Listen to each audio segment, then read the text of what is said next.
Hey, welcome back to Level Up with Lori. You guys, I hope you are having a fantastic week, that you are, that your September is rolling exactly the way that you want it to. I'm actually sitting out on my dock at my cottage as I record this right now. So I will apologize in advance for any splashing or little children noises that you hear in the background. But I just had this idea drop down, and I was like, you know what, while before this idea leaves me, I'm going to record a quick little podcast episode for you. And I think I said in the last one, I want to hit you with these little bouts of inspiration, these little bursts of energy, and really give you some food for thought when these kind of thoughts and pieces come to me. I just want to share them in a really authentic and genuine way. And today I'm actually running or this week, sorry, I'm running my social strategy 3-part workshop in the Level Up community. I think by the time this podcast goes live, it will no longer be available. However, I am repurposing the content in there, and it will be uploaded into my Social Queen course, which was a course that I did a few months ago, but that I just had these massive moments of inspiration. And I actually have been working on it, revamping it for the last couple of weeks. So it's almost like a brand new course with just so much more information about social media, about your strategy, about your voice and your stage and your vibe and all of those good things. And so I cannot recommend that course. And also my Sparkle course is just about building your brand. I cannot recommend those courses enough.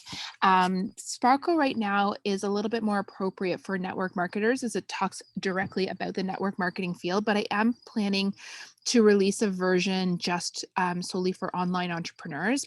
But Social Queen is actually applicable to both. And kind of interestingly enough, that's the topic that I wanted to talk about in this episode today, because I just had this thought, I was like, why do we think this industry is so different?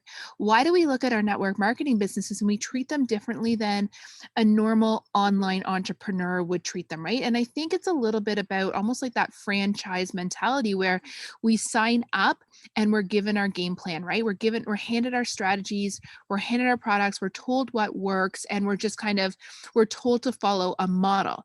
And we often don't stray from that model. We see the success happening all around us. We're told what people did, and we're told this is what you do to find success.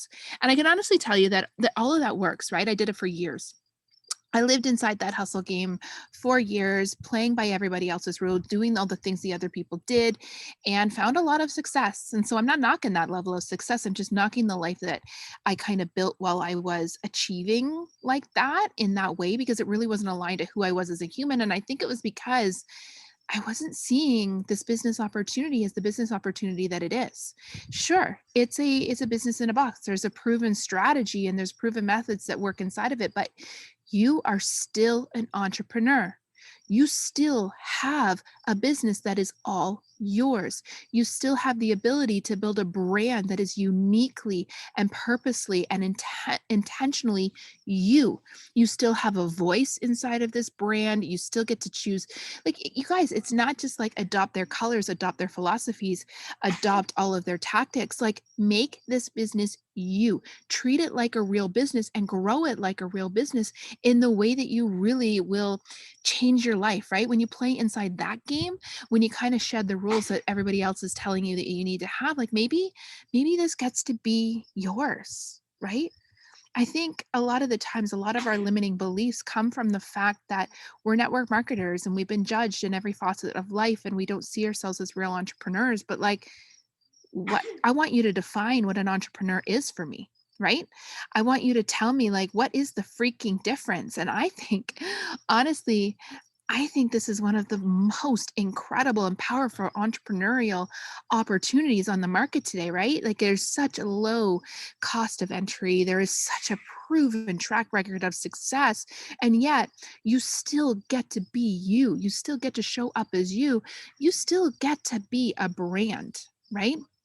And I think when we do that, when we start making it unique to us and we start really finding ourselves inside this business model, then that's when we stand up and really see ourselves for the entrepreneurs that we are.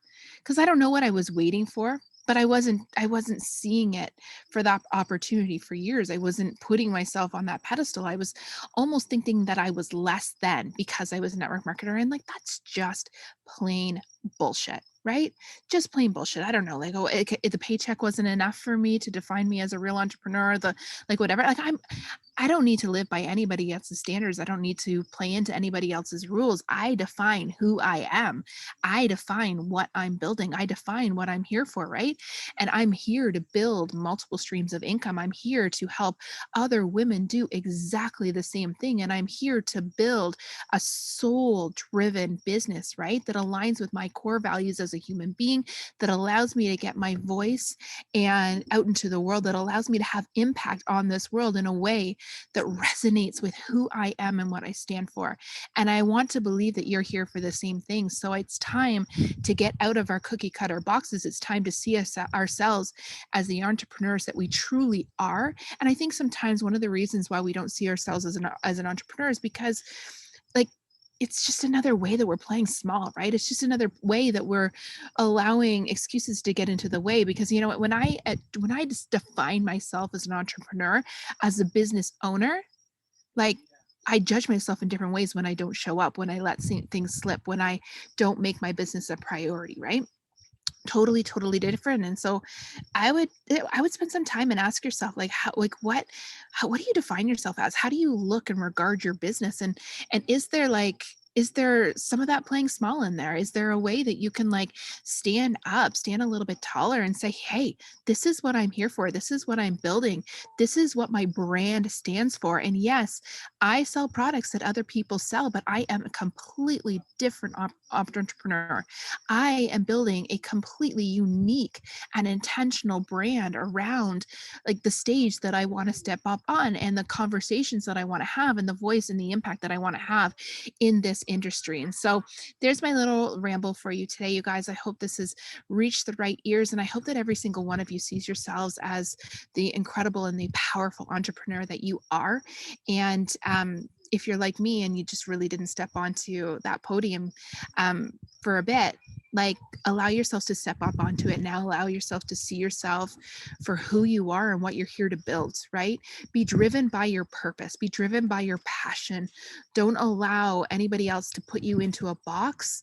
Nobody puts baby in the corner, right? So, you guys, if you are binging the episodes, I will see you over in the next one. And if you listen week after week after week, know that I am loving you from afar, and I'm so incredibly grateful for you. And I will talk to you soon.